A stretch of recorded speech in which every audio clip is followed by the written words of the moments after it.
Good morning, everybody. My name is Arnold San Miguel, and I'm the Regional Affairs Officer for San Bernardino County. And we're having the San Bernardino County Virtual Tour. The SCAG President, Rex Richardson, is going through the 6 counties, touring each one, and we're doing it virtually. So thank you, everybody, for being here. We're having 2 presentations this morning, the County of San Bernardino, and then the San Bernardino County Transportation Authority and San Bernardino Council of Governments. So I'm going to kick it over to President Richardson for welcome, and then Josh Candelario will introduce the San Bernardino County presentations. Thank you all. Appreciate it so much. Well, thank you, Arnold. Good morning, everyone. I'm glad to have the time to come and join you. This is our 4th tour. We've already toured Imperial County, learned a lot about the Salton Sea and their status as a county that borders both another state and another country. We toured Riverside County, learned about some of the incredible infrastructure projects that they have. We toured Orange County just, I believe, on Friday, and learned a lot about the diversity there in Orange County.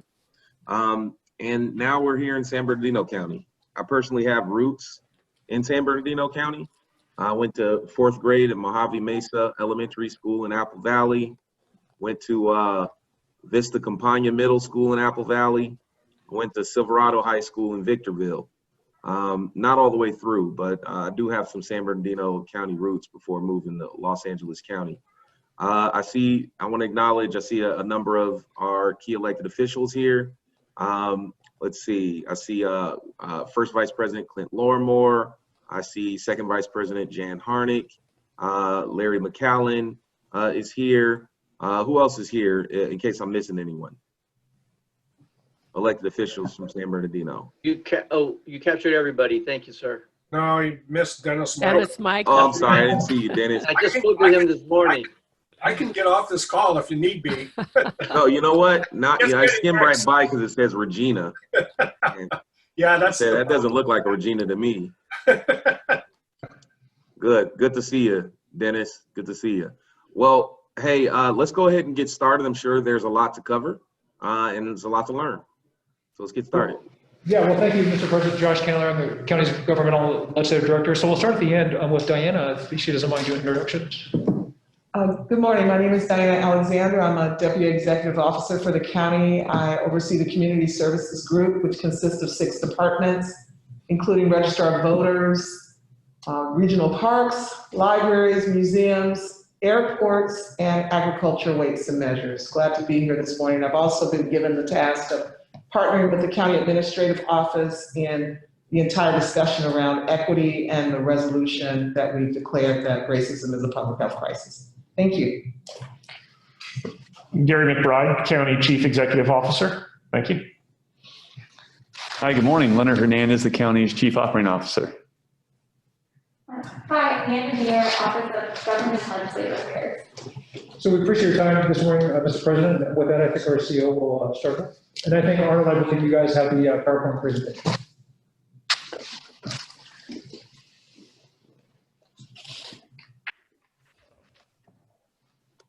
Yeah, well, what we wanted to do is give you a quick overview as to the discussion that the county's been having regarding equity. And Diana and I were able to present to SBCOG a little while ago. And so we thought for the sake of this conversation, we would go over that presentation together. You can go to the next slide, please.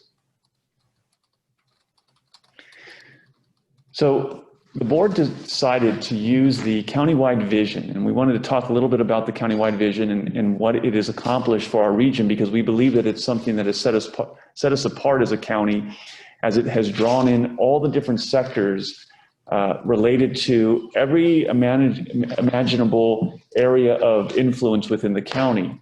So the vision was developed with public input in 2010, 2011. The important thing to understand is that the countywide vision is not a county government vision, but it was a county community vision. All of our city councils, town councils, and even our municipal advisory commissions adopted the county vision, as well as higher education, like our K-8 school system and our university systems adopted this and came together and said that we want to establish a focus and a vision for what the county will become going forward. One of the key components of that was that the vision said we wanted to establish a model community that's governed in an open and ethical manner. And so in June of 30th, 2011, the vision was adopted by the Board of Supervisors and the Council of Governments.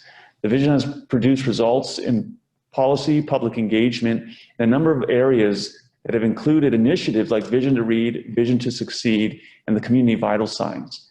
The Vision Leadership Team was a regular part of this visioning group.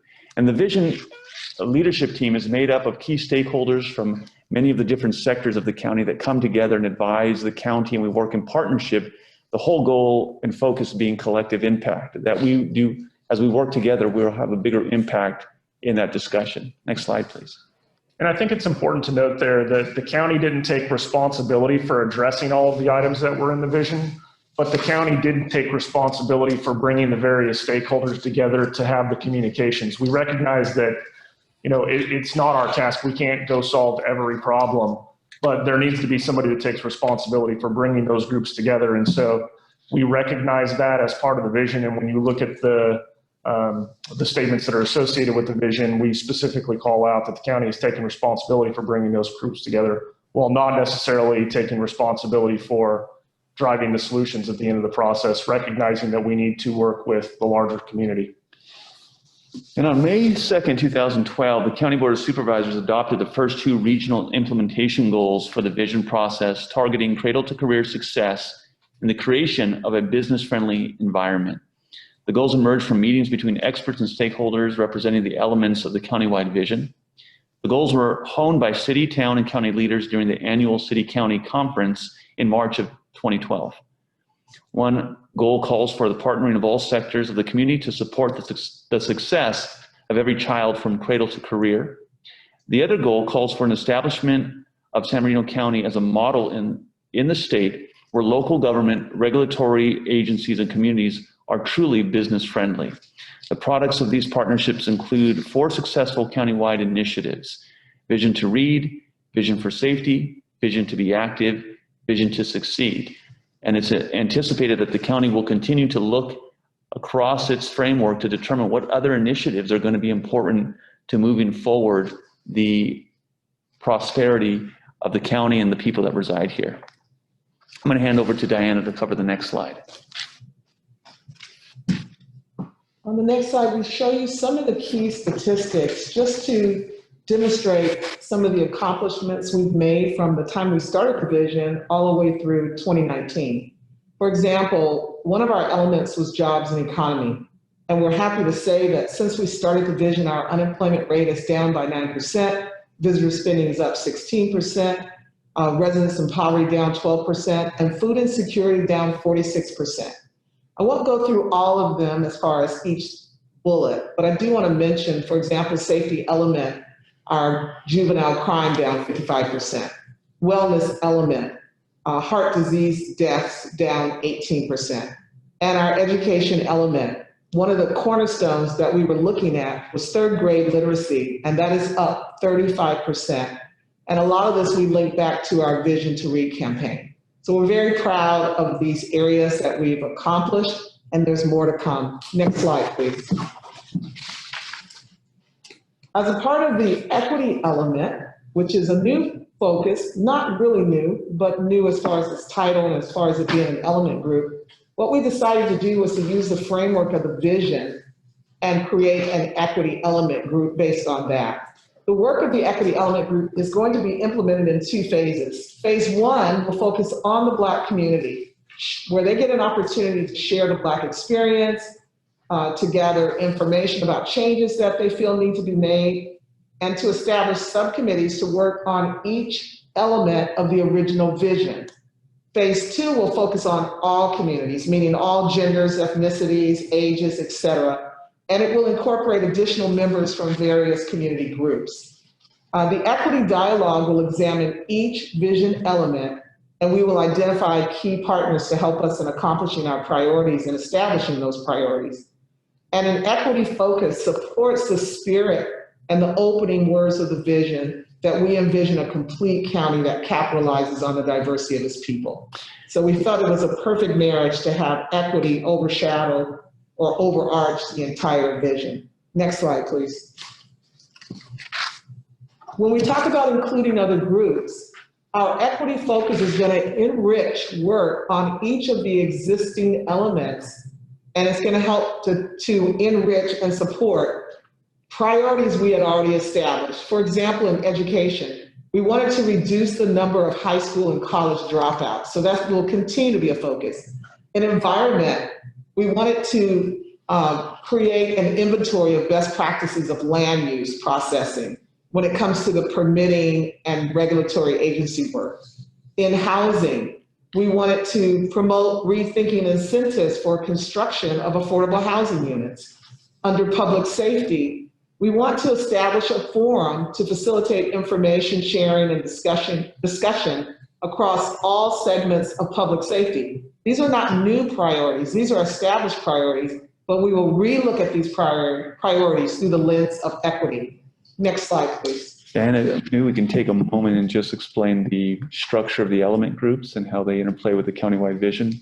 Sure. As a part of the countywide vision, once we actually drafted or crafted the vision statement, out of that vision statement and based on all the input that we received from all the community forums, surveys, everything we did to tap into the thought process of our residents, we formed 10 different element groups.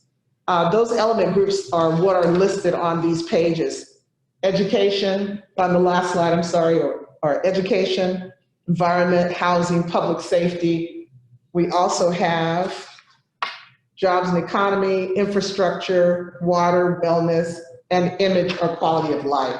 And so, if I can interrupt, and like our CEO said, the purpose of these element groups were to identify major policy and focus areas within the county where the county believed that by working together with a number of groups, we could move forward in sharing resources and collaborating.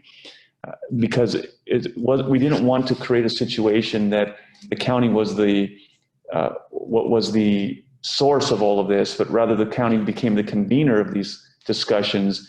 And in those discussions, we brought industry leaders, other sectors to the table so that as folks were hearing about what each other were doing, they could identify best practices and determine what needed to be brought to scale or how maybe resources were being duplicated, and that by coming together, they could have a much richer dialogue and focus more of their attention on solving the problems with the limited resources that we often tend to have. Back to you, Diana. And again, like Leonard's saying, and going back to what our CEO said, we did not want anyone to think that the county organization owned this process or owned the countywide vision. We wanted everyone to own it and everyone to have buy-in. So as we continue to look at every one of the elements through the lens of equity, we want to do the same thing. So for example, with jobs and economy, one of the things that we looked at was developing the next generation of business and community leaders. So we're working with business and community leaders, and we're also specifically looking at Black individuals who are business and community leaders when it comes to this jobs and economy element. For infrastructure, one of the things we wanted to do was to minimize impacts and maximize opportunities for the premier freight corridor in the Western United States. We want to develop plans to adequately finance transportation infrastructure. We realize how all of that impacts neighborhoods, it impacts people's jobs, it impacts a lot in the community. When it comes to water, one of the things that we worked on before and will continue is to develop a forum for water districts across watersheds with the county as the convener. But one of the really great things for the water element group is that they've also been looking and will start to look even more at opportunities to reach into the Black community and say, hey, these are great jobs with great pay that you need to consider. For wellness, we're looking at strengthening our pipeline for healthcare professionals, growing our own, and improving collaboration and partnerships to better treat the whole person. Because this whole thing started as racism is a public health crisis. Wellness is something that we are definitely focusing on with an equity view. And if I could just add on the wellness standpoint, when we hear from our superintendent of schools office that the #1 reason why third graders miss class, I would think maybe because a whole host of reasons. But what we never knew is that they miss class because of dental issues, and because they have cavities and they have untreated dental needs, that they're out sick. And that's one of the number one reasons. We start scratching our head and thinking, well, if there's that need there, how do we begin to build pipeline to solve that need? It, of course, makes us look at our dental providers, our health providers in the region. And our CEO is very big into data and has been looking at how these components and the information that's out there, how it begins to affect the trajectory of success for some of our young people, and how it can either change the dynamic for our future or perpetuate major issues. When we found out from a literacy standpoint that one of the high indicators for someone going into the criminal justice system is that if they're not reading by the 3rd grade at their reading level, the chances for them to go into a performance issue in school and then begin to hit the metric for dropping out and then be a candidate for going into a criminal system, it changed the way we looked with our preschool services department, our First Five organization, working with superintendent of schools office and our county and city libraries to determine this is a big deal. And if we make a push here to get books into children's hands, even before moms are delivering the baby, so that at the prenatal visit, we're working with Kaiser and other medical providers so that that information is getting into their hands. The whole purpose is to try to create a broader understanding and utilize all of our efforts to try to move a metric and make a difference in people's lives. Back to you, Dan. And So the beauty was the of, county of San Bernardino engaged in My Brother's Keeper work about 5 years ago? Does that sound familiar to you? it sounds familiar, but I'm not sure if that's the exact one. I know we did some things where we were engaging with all of the pediatricians to My Brother's ensure Keeper that. initiative was a White House initiative that focused on cradle to career for boys and young men of color, and it placed a major focus on the 3rd grade benchmark as the transition from learning to read to reading to learn. And so a lot of the rhetoric that I hear is in direct alignment with that framework. Yeah, I've heard of My Brother's Keeper, but when we first started looking at the framework, we actually went out to Tennessee and looked at Alignment Nashville, which is built on a lot of that same model. So And that's why it's very city. similar. Nashville was in My Brother's Keeper city. So that makes a lot of sense. Yes, absolutely. The beauty of all of this is that it all dovetails into image and quality of life. All of the element groups, we knew that if we could focus on those elements and now drill down even deeper with an equity focus, that's going to automatically lead to an image that is amazing for our county and a quality of life that's amazing for our citizens. Next slide, and I think this goes back to Leonard now. So one of the key components of the vision is not just to identify problems and to put those at the doorstep of what normally happens as it comes to government to say, hey, fund this, but rather it's to utilize the network and the conversations to help identify where our resources from a grassroots effort all the way up to institutional resources that are already in play from national type of endeavors.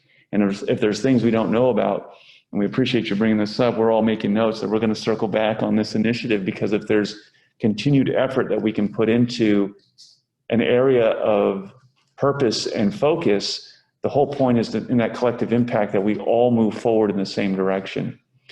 And so when we presented this to the SBCOG, what we wanted is for their participation in the process of equity, because it's always been solution focused. And we wanted to invite cities and town partnership as we conducted a level of engagement with all our stakeholders throughout the region to look at the myriad of issues that affect equity and how it affects the person. Gary, you would like to and sometimes the solutions are free and actually save money. And I'll give you an example, and it's important. I don't want to get lost in just the discussion about resources, but just having the right people at the table changes the dynamic so often. And one of the things that I recall popping up is in the education element group, a group that I didn't even think would be present. The International Brotherhood of Electrical Workers Union was there, and they raised the issue of, we do a very good job in our public education system of talking to the students about what are the requirements, what are the classes you need to take if you're going to go into a Cal State or UC. Nobody talks to them about what the requirements are if they're not going to go on to college and they want to go into other kind of trades. And so IBEW pointed out, hey, there are specific math classes that if you want to be an electrician, you have to have. We don't talk to them about that. So what happens is those kids end up needing to delay their career because they have to go back to a junior college where they're getting taxpayer subsidized education. It ends up being classes that they could have taken in high school had they known. So not only are they delaying their career, it's a year of income that they're never going to get back.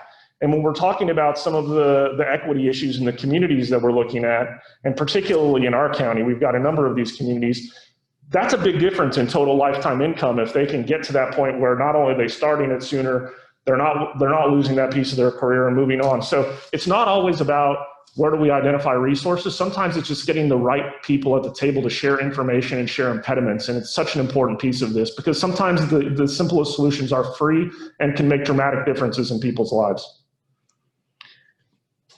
So that's the presentation that we wanted to share with you, and we're happy to see if there's any thoughts or questions now. Thanks so much for your time. Well, just some initial thoughts, and I'm not sure if others have questions, but some initial thoughts are, San Bernardino has a plan. They've already acknowledged institutional racism as a public health crisis, as has the SCAG region, as has the city of Long Beach, my city, and we learned last week that the county of Riverside is taking those steps as well. But you're not stopping at passing a resolution. You have a whole framework at play to make sure that equity is laced throughout the systems that you have, and that it's a concept that's baked into your practices and not sprinkled on top of what the county is already doing, but really baking it into your vision, which is important. I think I'd heard about the resolution, but I didn't know all of this work that you're doing. I wonder if we can make sure we're establishing a SCAG region-wide President's Special committee on racial equity. And I'd love to make sure that we have either some representation or a presentation on what's happening in San Bernardino to make sure that we understand what alignments is happening across the 6 counties. I see, for example, this public health determination is one thing. So that's one area where I think we can talk. The other thing I would say is it looks like the way you're thinking about these things are a public health lens. It looks like all of those bullets I saw earlier they're all social determinants of health. And so if you look at these things from a health standpoint, I think you'll achieve what it is you're looking for, which is your image and quality of life of the humans that live within your county is by looking at these issues with a public health lens and sort of looking at third grade as a social determinant. That's an example of what all of us should be doing, just looking at the data and science and what does that tell us about the decisions we make and how they can make a meaningful difference in the lives of the people we serve. So those are my initial thoughts. I don't really have any questions. I'll open it up if anyone else has questions from the county.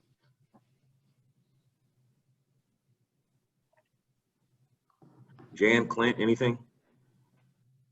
Dennis?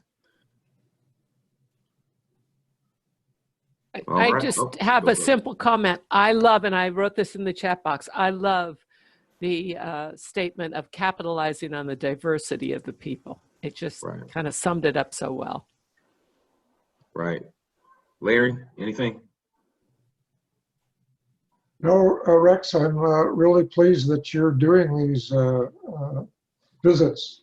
Unfortunately, with COVID, you can't really go out to all of the regions and experience firsthand some of the issues that they have. But I think this is the next best thing, and I congratulate you on doing this. Thank you. Thanks. It's definitely been gratifying, and it's been good for me to learn these different things. And again, I have roots in a number of these counties, and to be able to see the work that's taking place it's really inspiring. Okay. So why would you want to leave such a wonderful county and go to some place like LA? Well, I went, so here's how the counties connect. So my mother and father met at the Air Force Base in Riverside. She worked at a McDonald's. She moved here from Alabama, went to Riverside Poly High School for senior year, met my father. He was in the Air Force in Riverside. They met at the McDonald's. Then we traveled the country living on Air Force bases. I was born in Illinois, Scott Air Force Base. Came back to California. My grandmother still lived here and landed in Apple Valley. That's where the 4th grade, that's where the middle school, Silverado High School in Victorville. Then we moved to Covina, graduated Covina High.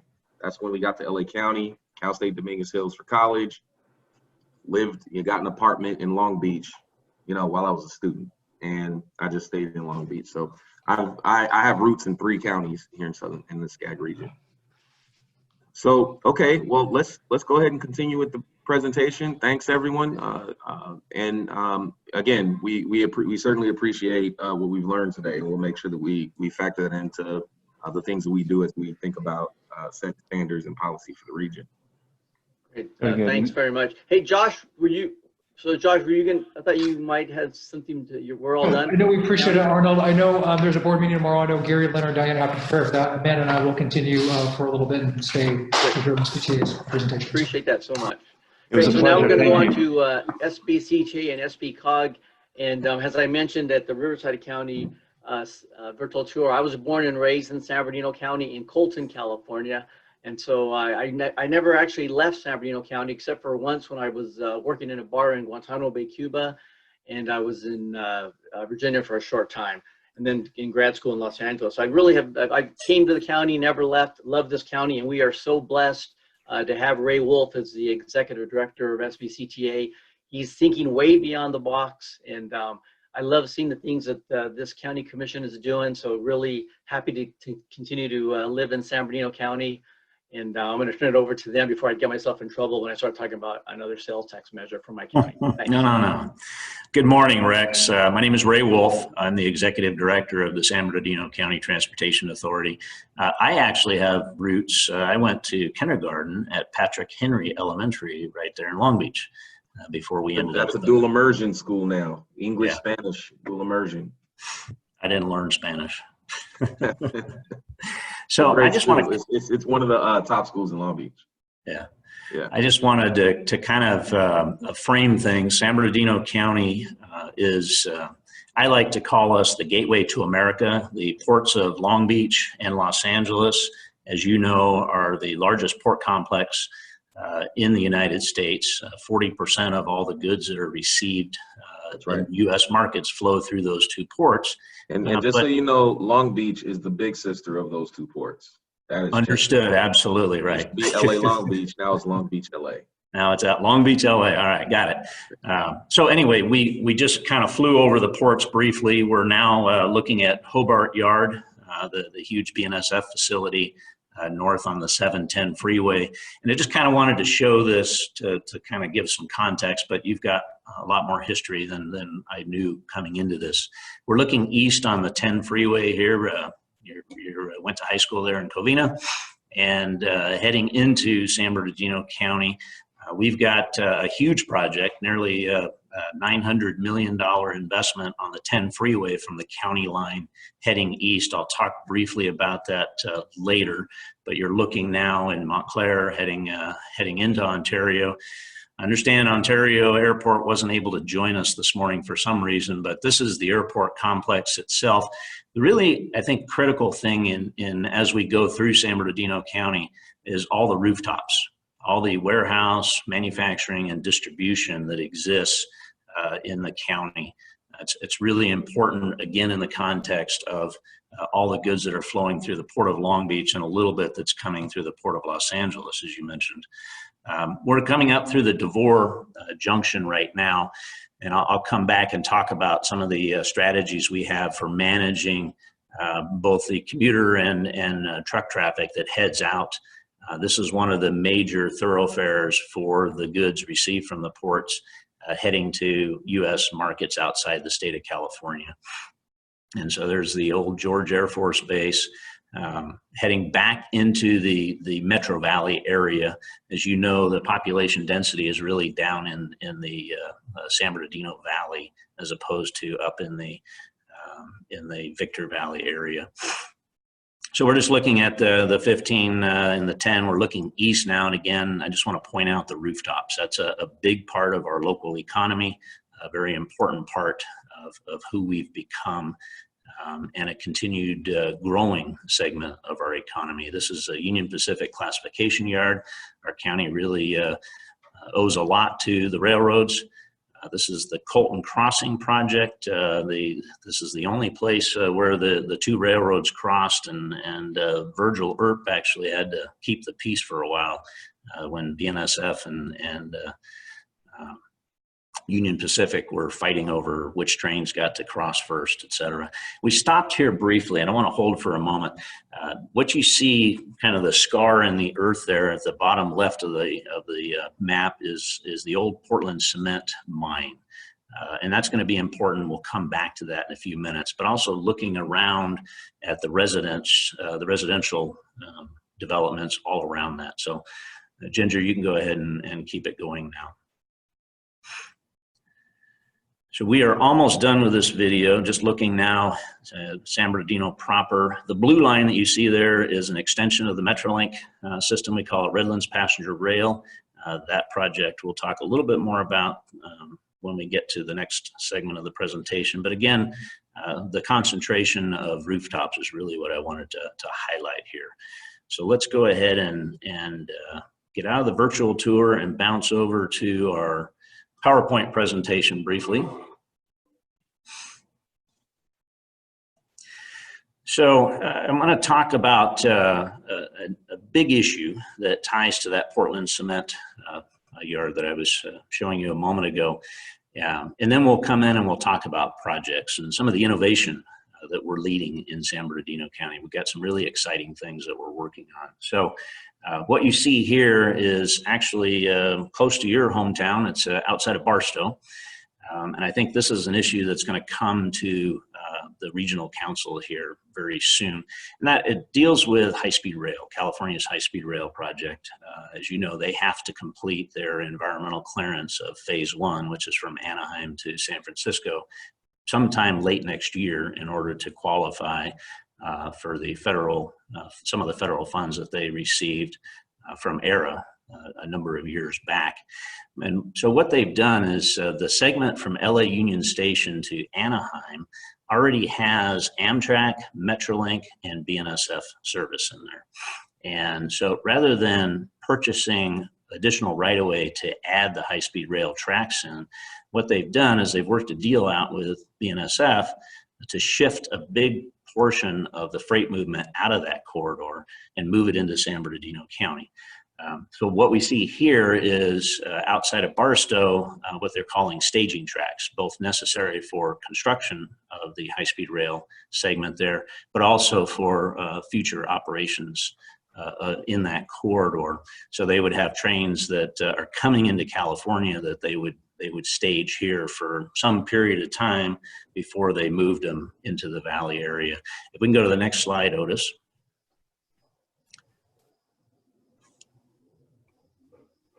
Otis, can you click to the next slide?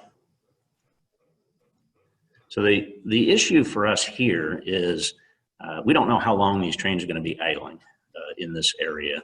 And as you can see, while the population isn't very dense up here, there's still a lot of residences immediately adjacent to the tracks. And so one of the things that we're in conversation with the High-Speed Rail Authority is we need more information to make sure that these communities aren't adversely impacted as a result of a number of trains potentially idling for hours or days on end. So that's one area that we're focused on. But more importantly, if we can move to the next slide, is down in the city of Colton, Arnold's hometown. And so this is just a quick pictorial of that Surmountain Portland cement mine. Let's go to the next slide, Otis. And we've got a Google map here again that just hones in on this. And I want to point out the number of housing units that surround this. The next slide will show something else that's important on Pepper Avenue. we've got a major hospital facility, Arrowhead Regional Medical Center. And you'll note it's just north of I-10 on Pepper Avenue. Let's go to the next slide. High-speed rail is proposing to environmentally, or they're doing it, they're environmentally clearing this new intermodal facility right there at the old Portland cement mine. And so when this is done, they'll have the environmental clearance by the end of next year. Whether high-speed rail ever makes it to Southern California or not, BNSF has said once they cobble together the funds, they're going to build this facility. Now, this facility, I showed you in the video, the Union Pacific classification yard. I failed to point out as we started, there's a huge BNSF intermodal facility just outside our offices here in San Bernardino off 3rd Street. And this is just a couple of miles south. This facility will be bigger than the one that's outside my window here. So a massive infusion of additional trains and trucks. And so the issue that we have is, again, railroads are an integral part of who we are, really help the county to develop through the years. And goods movement is really important for our local economy. But the concern we have is relative to the amount of truck traffic that's going to be generated here. And in fact, basically what high-speed rail is doing is they're shifting the burden of freight from the coastal counties to the inland counties. And so I know Ann spoke a little bit about this and the impacts that Riverside County, which is just south of here, are going to have. We're very concerned. They're talking about an average of 10 trains a day, which could be up to 300 containers per train, equating to 3,000 truck moves. Now let's click on the next click there, Otis, and we'll start to highlight some things on this map. So this is I-10, just to kind of let you get your bearings there. Click on the next one. Just go ahead and click through. This is Pepper Avenue, and you recall I showed that just off of this map to the right is Arrowhead Medical Center, Regional Medical Center, but Pepper Avenue is going to be their primary access point to I-10 for this new facility. So that interchange was not designed for trucks.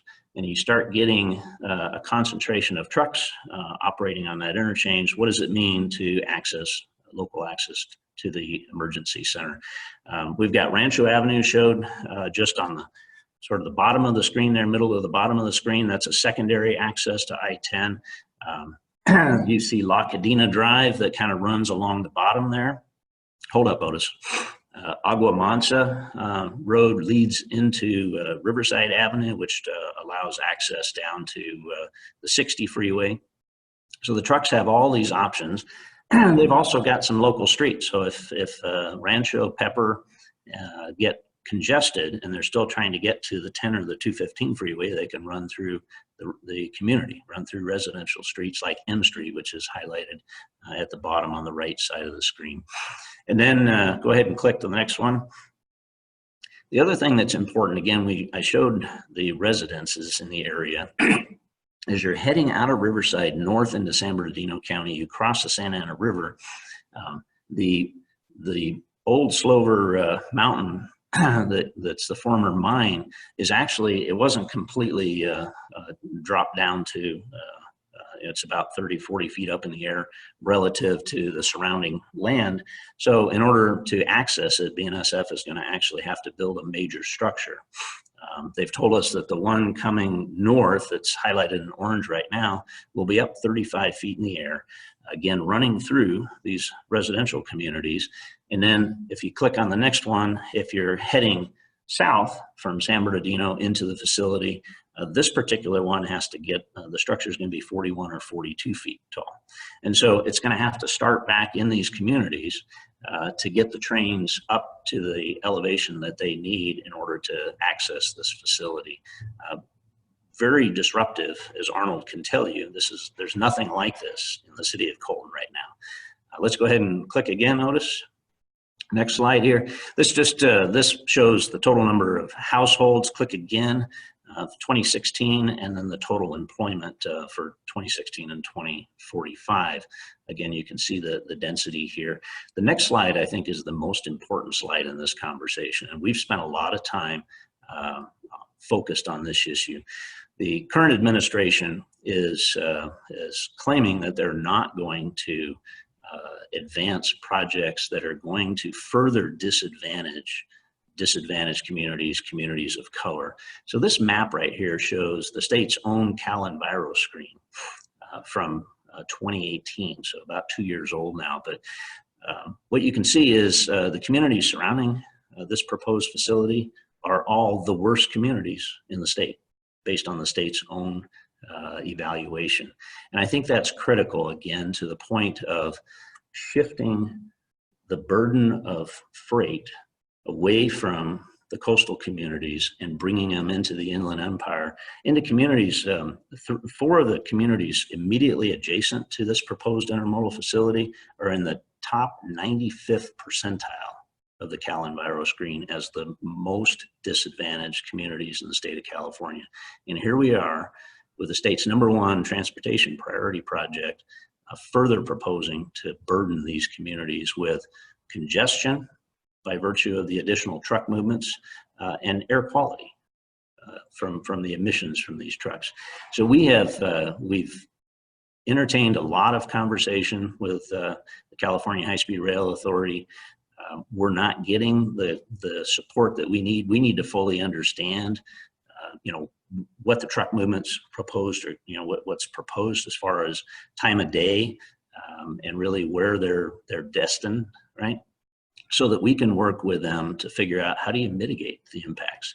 How do we make sure that when the project is built, that the communities aren't further disadvantaged by virtue of this particular investment?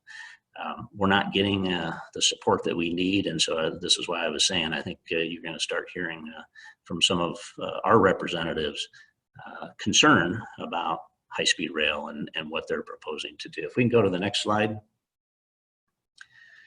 So now I'm going to focus in on some of the good things that we're doing out here, some of the innovation, but we'll start with the I-10. When we were flying into the county, we talked a little bit about this. We are building our first express lanes project in our county. And as you know, in 2012, the SCAG RTP identified a network of express lanes as a long-term strategy for managing growth and congestion throughout the 5 counties. So we're doing it on I-10 from the LA County line heading east. There's existing HOV lanes in each direction, 1 in each direction, for about 8 of the 10 miles here. So we're going to convert those, but we're adding an additional lane. So you'll have 2 express lanes in each direction from the county line to Interstate 15.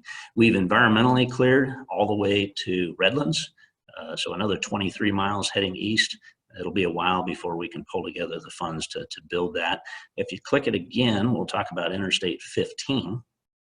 We have a joint application with RCTC, Riverside County Transportation Commission, to seek SB1 funds to build express lanes that connect to the project they're about ready to open on I-15.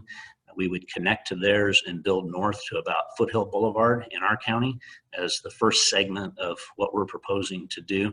We've done some studies looking at eventually punching these all the way through the Cajon Pass up to 395, but we'll talk about that in a moment. Let's go to the next click, which is the bus rapid transit line that we're proposing. We're seeking, again, some grant funding from the state to close the funding gap on this, but we've got a bus rapid transit project that we've been developing that'll start in Pomona at the Metrolink station, downtown Metrolink station in Pomona, head east along the whole boulevard, connect to Ontario International Airport, and then head north and connect to Rancho Cucamonga's Metrolink station.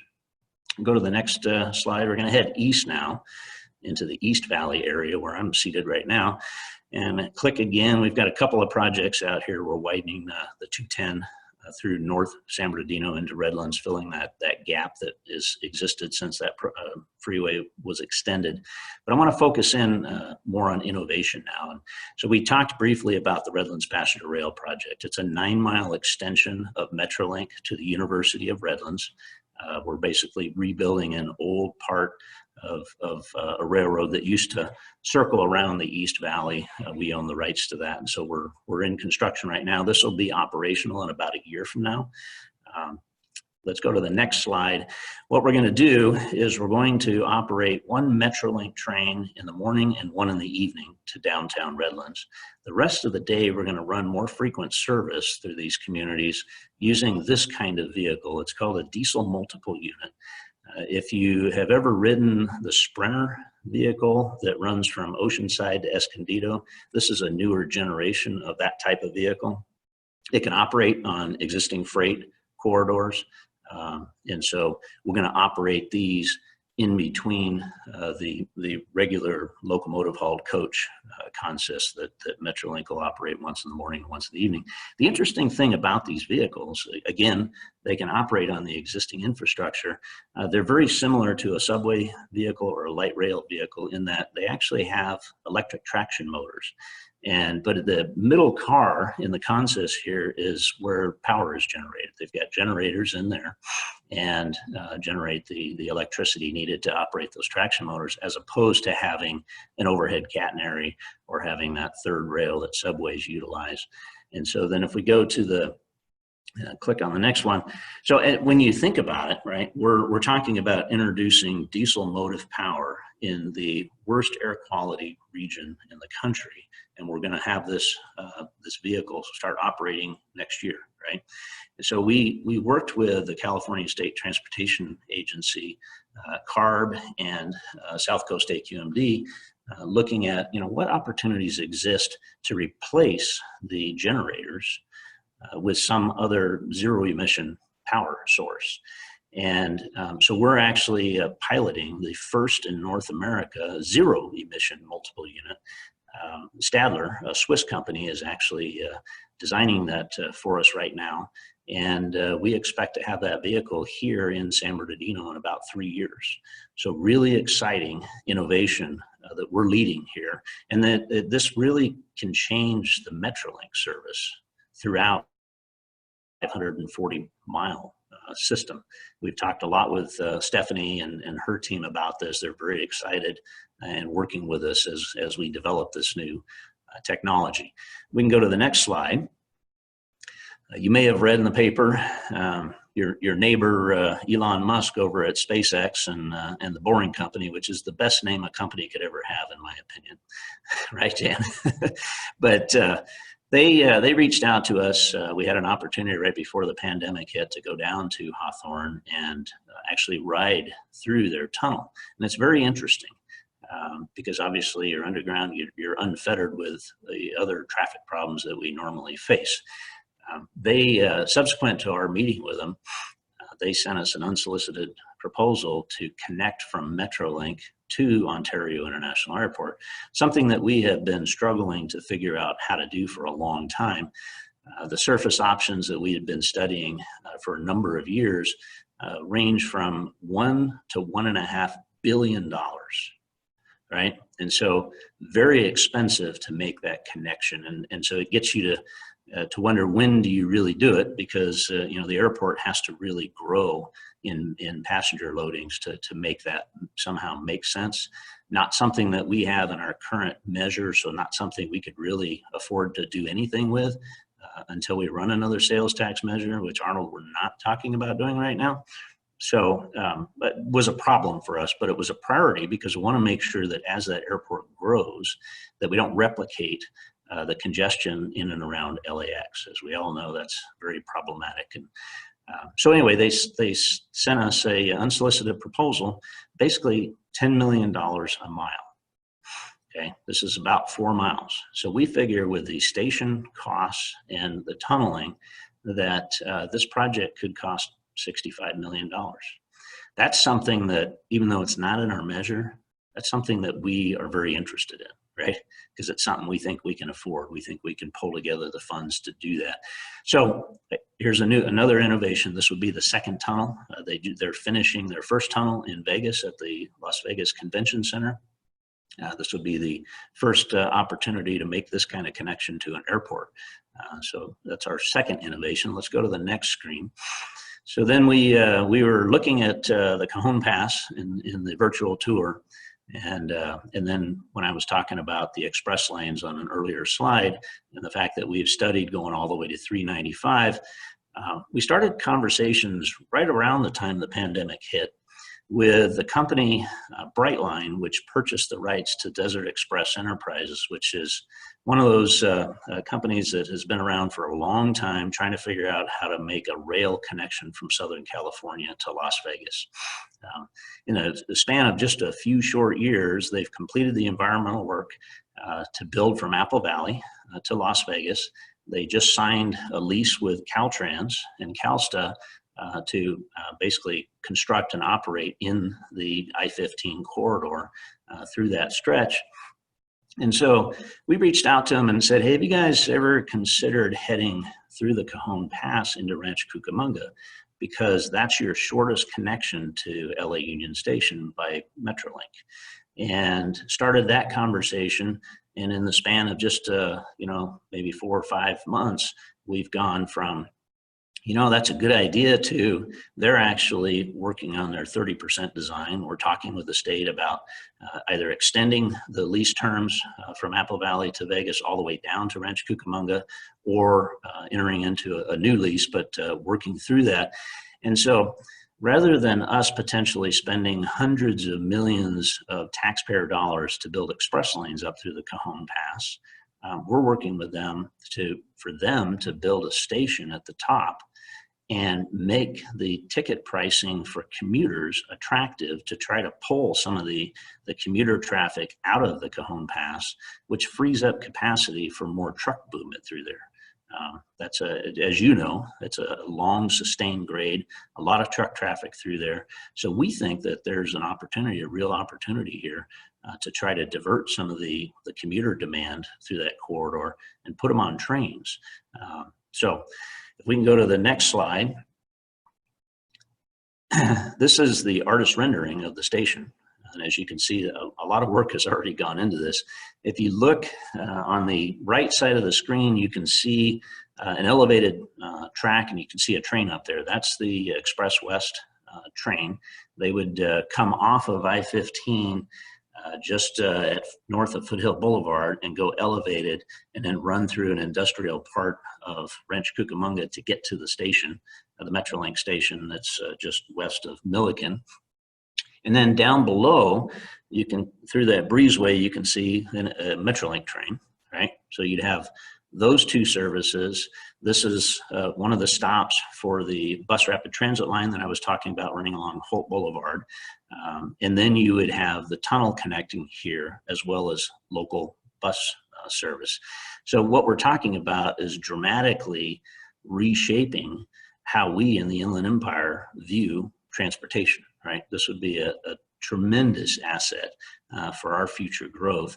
And so we're really excited at the potential opportunity here, continuing dialogue with Express West folks, as well as my board on trying to find a way to make this happen. If we go to the next slide, really what we would be doing is building our second transit node. We've got a transit node that's shown on the right side there that connects the first bus rapid transit line that was built back in, I think it started operations in late 2014, 2015. So right at E and Rialto Street in San Bernardino is the connection from that BRT to the Metrolink system, where Aero, the Redlands Passenger Rail project, will also come forward. And so that's the first node, transit node, that we've got in our county. Rancho Cucamonga could be much bigger and really become a fantastic destination from a transit perspective. So a lot of innovation is underway in our county right now. My board is very supportive. of the things that my staff and I are bringing forward, and just a lot of great stuff. And so knowing that Dennis and Larry are on, I want to thank both of them for all of their support and leadership. And with that, I'll open it to any questions. Well, thank you for that. Certainly that comprehensive presentation about all the different. It's interesting to see. The way that we've always seen it from Long Beach standpoint is that the inland wants more freight, wants the trains, wants these other things. And I've even heard that over the years, at the SCAG table, like this concept of inland port, how it's going to, bring all this economic opportunity. But then when I hear you, Ray, talk about it, really from a standpoint of environmental justice, it really changes the way that I've always thought about it. I mean, to us in Long Beach, it's always, hey, let's do more on-dock rail. It's cleaner for our local environment. Take it right off. Let's plug in, do shore power, straight to on-dock rail, get things out to the Inland Empire. And then after that, we don't think about it. We don't think about what happens when it leaves. And so to hear from you, really the impacts, they're very similar to what we hear about along the 710 corridor, Alameda corridor in LA County. It definitely gives us a different way of thinking about things. So we'll open it up if there are any other questions or suggestions from any of the regional council members. This is Dennis Michael. I would just say that, from a SCAG standpoint, as we move forward with some of these projects, in particular, the high-speed rail and the tunnel, whatever we can do is partnering with SCAG and its membership for the 6 counties, because this is going to be a huge benefit to not only our county, but the entire region, because I think it's going to prove opportunities for many other projects similar to this, be it within our county or within the 6-county region of SCAG. So whatever support we can get from SCAG to move this project forward, if we hit any hiccups or any bumps along the way, would much be appreciated. Right. And as far as the high-speed rail BNSF issue, I know Ray and Comey have been working very closely with Wayne Nastri at AQMD, and AQMD is very concerned about this particular project also, and is working with CARB to make sure that we can, if it moves forward, that the mitigation for all of the air quality issues are taken care of. And I know we'll keep pushing that. It's unfortunate that high-speed rail seems not be cooperating with us. We need to not impact these already impacted communities. There's a rail yard just like Ray said to the north, and now they want to put one to the south, and in between our communities of color and communities that are disadvantaged, seriously disadvantaged, and they need to be taken care of, and all of this congestion and air quality needs to be mitigated. And if the high-speed rail doesn't want to cooperate, we need to seriously consider what we could do at SCAG.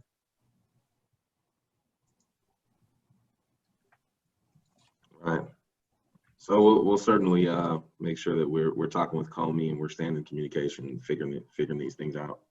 Any other suggestions, conversation? Clint. Yeah. Thank you, Mr. President. I really appreciated the presentation, well, both presentations so far. For the transportation side of things, being here in Riverside County, being part of our CTC and of course part of SCAG, there are absolutely opportunities to work collaboratively with our different agencies to both promote and also to push back against things like what we're seeing that are not necessarily desirable. In fact, President Richardson, if you're not familiar with that area there that was being discussed, the old Portland cement area, I'd encourage you, and we'll take a field trip together to go check out the area, and you'll see firsthand what some of the other speakers were talking about. Right. It is problematic. And so anyway, great presentations. And also if Mr. Wolf, if you could please put in a good word to Mr. Musk about sending that line a little further south into the Eastvale area, that'd be appreciated. So I'll give Ann his number. all right, cheers. All right.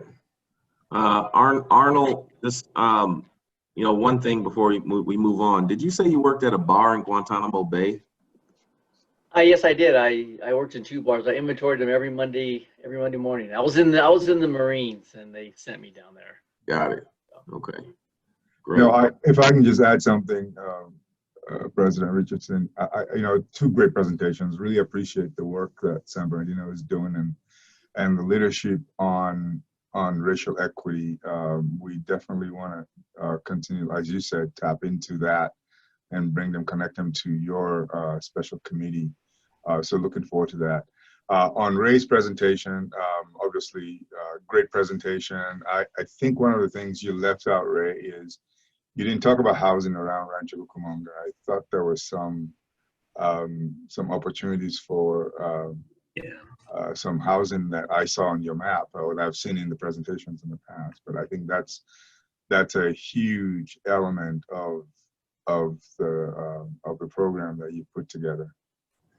So that's my old practice area. That's the old Empire Lakes Golf Course that is now housing. So we, just very briefly, we had been partnering with the city of Rancho Cucamonga for several years now, looking to replace the surface parking lot, Metrolink parking lot there with a TOD. And so a lot of work predates the conversation we're now having with Express West, but both Express West and the tunnel fit perfectly into the conversation. And so there's a lot going on there. We're going to, the city of Rancho Cucamonga is fully invested in a TOD that not only the Metrolink parking lot, but also part of Arnold's old practice grounds there at the Empire Lakes Golf Course, just west of the Metrolink station. So a lot of great things are happening in Dennis Michaels City right now. And call me if I may, this is Dennis again. Our city is definitely looking at this the tunnel, high-speed rail, BRT, Metrolink line. I know the Express West folks have been in discussions with the Lewis Group of companies to possibly acquire approximately 80 acres of land for a major transit-oriented development, much higher density than what we had originally thought of for that project, which we're pretty excited about because we can move a whole lot of our arena requirements down into that area that's outside of the single-family dwelling region and zoning of our community and meet our arena obligations. And Express West is looking at not only the high-speed rail being a huge boon to the entire region, but also they're looking at investing in what opportunities might exist in that particular surrounding area. If I'm not mistaken, Ray, is that not correct? That is correct. Okay. Well, Ray, if I may add, this is Josh from SBCTA. It is also the south of that station is also the home of our first county cycle track. So on the ATP side, there's a lot going on around that station as well. So there's active transportation modes being developed around that station, and it'll have the connection to all of our regional routes that we have in the active transportation world as well. And there's 3,000 employees right next door at the Inland Empire Health Plan, all in walking distance. It's pretty amazing, that area. So that was, are we, I think we're done. That was all the presentations we had for our San Bernardino County tour. Oh, okay. Yeah, so. I didn't know that. Well, Ray, thanks for all the detail. Certainly a lot to chew on. To our presentation at the county, certainly a lot of exciting things. Comey mentioned it. We're going to be looking at what you're doing around equity. We're going to learn from you. We're going to make sure that the region learns from each other. To our regional council members, thanks for taking time to be with us today. I think this might be the most well-attended of the RC of all the tours. Occasionally we'll get Clint and Jan, maybe one additional person, but to have this group here is great. And so we have 2 more counties to see. We got Ventura County and Los Angeles County, which I don't think I really need to tour Los Angeles County. We're going to go ahead and tour them anyway. And then all of this, again, is all a part of our work plan for the year, which is about sort of reimagining a resilient region and a regional recovery, which is going to be, now that we're done with Connect SoCal, that's going to be what we're laser focused on, how we get everyone synced up to really focus on allowing our region to recover from a health standpoint, recover from an economic standpoint, really centered on transportation, housing, and broadband, and driven by our Connect SoCal plan. So we'll certainly be talking soon about what next steps look like there. So thanks a lot, and I'll go ahead and allow you all to get the rest of your Monday back. Thanks, everybody. Appreciate that so much. Appreciate it. Thank you. Thank you. Right. Take care. Thank you so much. Remember, Darren has no money.